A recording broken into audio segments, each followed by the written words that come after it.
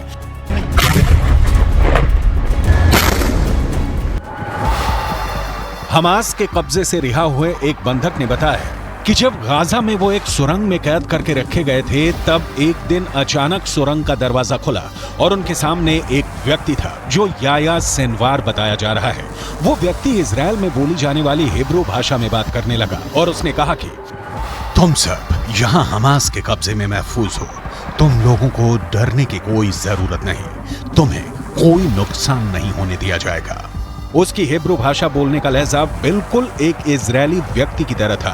शुरू में उन्हें लगा कि इजरायल का कोई शख्स उनसे बात कर रहा है, लेकिन फिर एहसास हुआ कि यह हमास का कमांडर याया सिनवार ही है। המכונה הצה"לית עובדת במלוא העוצמה. יחיא סינואר מתחבא בבונקר שלו ונותן למפקדי השדה שלו, הטרוריסטים, למות בשטח.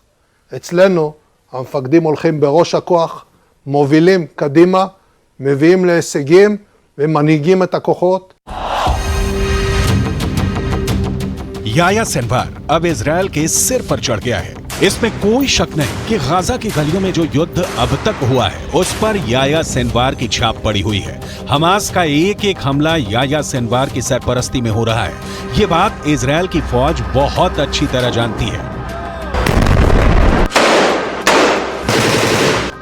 नेतन्याहू ने गाजा पहुंचकर पहले ही बता दिया है कि चाहे सीज फायर रहेगा या फिर नहीं, इसका हमास को खत्म करने के उनके एजेंडे पर कोई फर्क नहीं पड़ेगा। वो पहले ही बता चुके हैं कि इजरायल पर हमला करने वालों को वो चुन चुन कर मारेंगे, हमास को जड़ से खत्म कर देंगे।